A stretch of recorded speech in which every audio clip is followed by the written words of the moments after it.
Fuyu. Video yang lepas aku dah bawa korang jalan-jalan dekat Ipoh Uptown dan aku ada beli jam Boboiboy. So, jom kita review pada hari ini. Kita boleh nampak kat sini ada dia punya bahagian depan kotak, bahagian tepi dia dan bahagian belakang dia ada dia punya explanation dia. So, jom kita tengok apa yang ada dalam kotak ni.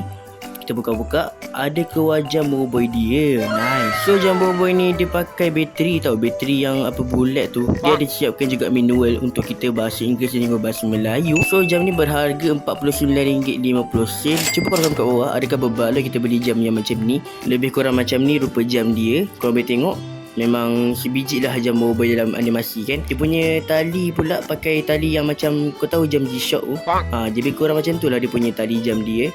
Boleh kata berkualiti lah untuk budak-budak bawah 5 tahun kan. Tapi untuk orang besar macam saya ni memang tak boleh lah nak pakai, tak muat, tak sesuai. Jom kita try aktifkan jam tersebut. Nak aktifkan dia senang je, kena tarik dulu kat belakang tu and tekan 5 saat dan dah menyala. Lepas dah menyala tu korang tinggal main je lah, pusing. Lepas tu aktifkan.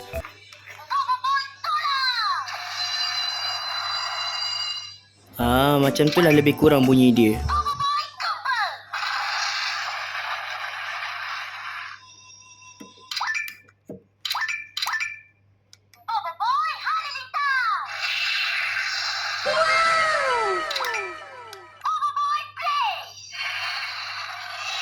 Memang style Milo betul lah jam ni. Untuk budak-budak best lah kalau pakai kan. Untuk kita ni yang tak boleh pakai ni memang susah lah. Kalau korang suka video ni jangan lupa like dan subscribe. Yang penting ingat jam, ingat Fiskin terbaik.